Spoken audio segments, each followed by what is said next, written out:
안녕하세요, 방콕킴입니다. 저희는 오늘 한국으로 돌아가고요. 여기 지금 상태 안 좋으신 분 한 분 계시고요. 그렇게 노니까 병이 나지. 제가 오늘은 태국인과 한국인이 근본적으로 다른 이유에 대해서 얘기를 해보려고 해요. 사실 우리가 태국 사람과 한국 사람이 어떻게 다른지 대략적으로 알긴 하지만 깊게 생각을 아마 안 해보셨을 거예요. 보통 이제 문화 차이 하면 뭐 동양과 서양의 차이 뭐 이런 거 생각을 많이 하니까. 그런데 그거보다도 어떻게 보면 더운 나라와 안 더운 나라, 특히 사계절이 뚜렷한 나라의 차이도 엄청 크다. 그거에 대해서 좀 설명을 드리고자 합니다. 저희는 출국 심사 끝냈고요. 한국으로 갑니다. 송크란 때 짧게 한 5일, 6일 있다가 넘어가는 거고요. 많은 분들이 태국 공항에 내리게 되면 생각보다 많이 다른 모습에 하는 게 있을 거예요. 사실 저도 태국에 처음 왔을 때 제가 생각하던 거랑 또 많이 다르더라고요. 일단은 다르다는 의미가 외국에 온 느낌이 확 납니다. 일반적으로 저희가 베트남 여행을 많이 가잖아요, 한국 사람들이.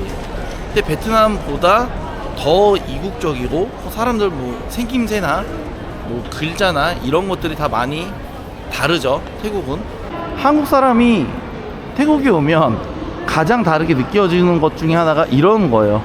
이런 문화재, 이런 색감. 똑같은 불교지만 우리나라랑 많이 다르고, 그리고 이건 아마 힌두교의 영향을 받은 그런 걸 텐데 확연히 다릅니다.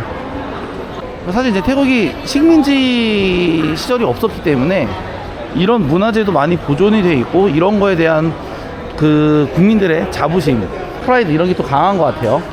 그리고 태국의 또 다른 점은 왕이 있는 나라죠. 왕이 실제로 존재하는 나라가 얼마 없잖아요. 많이 없습니다. 그리고 당연히 날씨도 많이 다르죠. 많이 덥고. 그럼 그런 것들이 왜 그렇게 많이 다르게 됐을까, 우리나라랑 생각을 해보면, 저희가 이거 약간 다른 얘기인데 학교 다니실 때 사회 시간에 그런 걸 배워요. 먼저 그 지형 지리를 배우고, 그 다음에 거기에 의해서 파생되는 기후를 배우고요. 그 다음에 거기에 의해서 또 나오는 문화나 역사 뭐 이런 것들을 배웁니다. 그리고 그 다음에 뭐 정치, 경제 뭐 이런 것들 나오는 거고, 정확하진 않은데 어쨌든 기본적인 게 좀 그런 게 있어요. 우리가 이제 살아가는 이런 곳들이 지형과 날씨의 영향을 받아서, 기후의 영향을 받아서 많은 문화가 결정이 되는 거죠. 그래서 이제 결론은 또 한국이랑 태국이 뭐가 다르냐. 한국은 중위도에 위치하고 있어서 사계절이 있는 나라고, 태국은 아시다시피 적도 근처에 있기 때문에 1년 내내 더운 나라예요. 열대 나라. 그리고 우리나라는 사계절이 뚜렷하고, 이게 사실 한국 분들이 별로 생각을 안 하시는 건데, 그 정상적인 문명 국가 중에 우리나라보다 추운 나라가 별로 없습니다. 겨울에. 그리고 뭐 서울 같은 대도시에 눈이 이렇게 쌓일 정도로 오는 그런 대도시가 없어요. 거의 없어요, 진짜. 또 우리나라 겨울은 정말 말도 안 되게 춥다. 우리나라 여름도 많이 덥죠. 근데 그 정도로 더운 나라는 많아요, 사실. 그리고 또 특이한 게, 우리나라는 사계절이 엄청 뚜렷하고 빨리빨리 바뀌어가지고 정신을 못 차리게 합니다, 사람들이. 옛날부터 그랬던 거예요. 몇천 년 전부터. 태국은 1년 내내 여름이죠. 그리고 겨울이 없어요. 겨울이 없다는 게 특이점이에요, 사실. 덥다라는 것보다 겨울이 없다라는 게 특이점입니다, 태국은. 그래서 이렇게 보시면 요런 열대 과일 같은 거 뭐 이런 것들도 많이 있고, 화려한 걸 좋아하죠, 사람들이. 태양이 강하니까.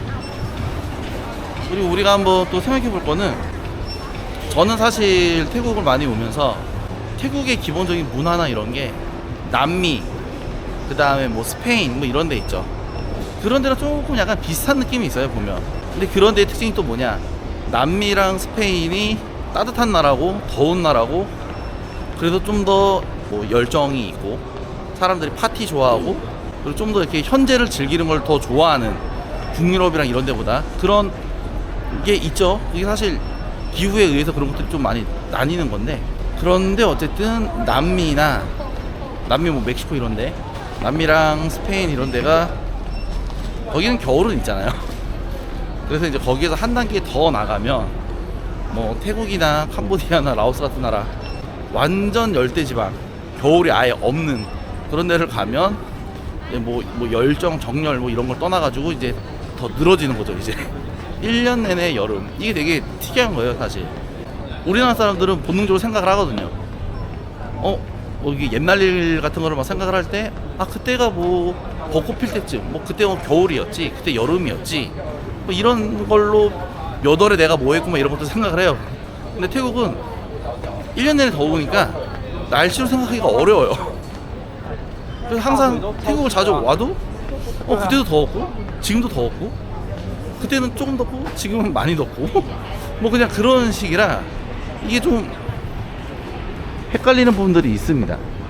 그리고 태국이 다른 또 동남아 나라보다 더 또 그런 게, 여기는 또 1년 내내 더운데 태풍 같은 것도 없거든요. 있긴 있는데 거의 안 와요. 그냥 그냥 좀 오는 정도로만 태풍이 오고, 뭐 이렇게 필리핀처럼 뭐 강력하게 태풍이 지나가거나 이런 거가 아닙니다. 그리고 태국은 지진이 없어요. 있나? 제가 알기로는 강력한 지진은 없거든요. 우리나라에도 지진은 있으니까. 그러니까 뭔가 이렇게 막 화산 있고 막 이런 데가 없어요. 그리고 그 대부분이 또 평지라서 그냥 이게 살기 좋은 땅입니다. 별다른 자연재해 없고 1년 내내 햇빛 충분하고, 그래서 뭔가 좀 더 다른 또 열대지방보다 더 풍요롭고 느긋하고 이런 게 있는 것 같아요. 그리고 결정적인 차이점은 태국은 식민지 지배를 당한 적이 없습니다. 뭐 잠깐 뭐 간섭받고 뭐 이런 건 있었는데, 어찌됐든 태국이라는 그 시암이라는 나라가 계속 유지가 됐고, 그래서 있는 게 태국 사람들은 뭔가 그 역사적인 상처나 뭔가 이런 게 없는 것 같아요. 그리고 좀 그래서 나오는 좀 자부심, 프라이드 이런 것들도 있고, 그래서 또 태국의 그 문화라든지 이런 것들이 잘 보존이 또 돼 있습니다. 본인들도 그거를 좋아하고. 사실 태국 주변 나라들 보면 전쟁이 되게 많았죠. 식민지 지배도 있었고 본인들끼리의 뭐 내전도 많았고 다른 나라랑 전쟁도 많이 했고, 근데 태국은 그런 게 좀 적어요. 거의 없고. 그리고 뭐 사실 뭐 태국이 뭐 정치적으로도 물론 쿠데타가 많이, 이런 건 내가 말하면 안 되겠다. 어쨌든 정치적으로도 이게 뭐 쿠데타가 많이 있다고 하는데, 사실 또 보잖아요. 태국 옆에 있는 나라들 사회주의 국가 되게 많아요. 그리고 이제 우리가 우리나라에 살아서 잘 모르는 거지, 뭐 이렇게 독재를 하거나 뭐 사회주의 국가거나 좀 극단적인 이런 나라들 생각보다 엄청 많습니다. 엄청. 태국은 사실 이 정도면 많이 뭐 사회적으로도 안정된 편이다. 그래서 말이 약간 좀 샜는데, 식민지 지배를 당한 적이 없기 때문에 여기 이런 것들이 많이 남아있고, 그래서 또 이런 것들을 바탕으로 외국인들한테 관광화하는 거를 또 되게 잘해요. 태국 사람들이 약간 일본이랑 비슷하다고 볼 수 있습니다. 그래서 제가 태국에서 좋아하는 점 중에 하나는 이런 전통적인 거를 잘 지키면서 현대적으로도 또 즐길 수 있게끔 막 바꾸는 거, 그런 게 되게 좋은 것 같더라고요. 그런 걸 상당히 제가 높이 삽니다. 근데 거꾸로 이제 한국 사람들은 그런 게 있죠. 우리나라에서는 정말 좋은 거 아니면, 국보급 이런 거 아니면 우리나라에서는 오래된 건 좋은 게 아니에요. 요즘에 설날 때 한복 아무도 안 입죠. 저희가 어릴 때, 아주 꼬맹이일 때, 그때 생각을 해보면 이게 한복 같은 거 애기들 조금 입었던 것 같은데 우리 안 하잖아요. 우리 그냥 차례 지내고 성묘 지내고 이 정도인데, 태국은 이번 영상에도 많이 보셨겠지만 그 송크란을 즐기는 뭐 사람들, 그 다음에 뭐 그런 태국 전통 옷 같은 것도 있고 뭐 이런 것들이 되게 자연스러워요, 우리나라보다. 근데 우리나라는 새 거가 좋은 거라는 마인드가 되게 강합니다. 그런데 거기서 또 밑으로 가보면 또 뭐가 있냐. 우리나라는 뭐 식민지도 있었고 뭐 전쟁도 있었고, 그리고 뭐 이런저런 것들이 많았죠. 그 다음에 또 들어가면 한국 사람들은 사실 효율적인 거를 되게 좋아한다. 왜 그러냐? 이게 어떻게 보면 태국인과 되게 다른 점이야. 한국인과 태국인의 근본적으로 다른 점. 우리나라는 사계절이 상당히 뚜렷하다. 특히 겨울이 엄청 춥고요. 또 여름은 꽤 덥고 장마도 있고, 그리고 태풍도 1년에 몇 개씩 엄청 세게 지나가고, 하여튼 뭐 계절이 되게 다이나믹합니다, 우리나라는. 그래서 옛날부터, 그러니까 이렇게 생각하시면 돼요. 1000년 전에 농사를 짓는 사람이 있는데 태국에서 농사를 짓는 사람은 그냥 슬슬해도 엄청 잘 자라. 막 그냥 막 파파야 나와가지고 쏨땀 해먹고 그냥 막 과일 주렁주렁 열리고 쌀 막 1년에 막 몇 번씩 막 농사 짓고 막 이러는데, 우리나라는 엄청 빡세게 해야 가을에 수확하고 겨울에 엄청 추운데 또 땔감 준비해야 되고, 그러다 보니 이제 봄에 보릿고개 뭐 이런 거 나오는 거죠. 그래서 우리나라는 좀 빡세요, 기후적으로. 옷도 뭐 많이 준비해야 되고. 그래서 우리나라는 한국 사람들 마인드 자체에 뭔가 미래를 준비해야 된다라는 게 되게 많아요.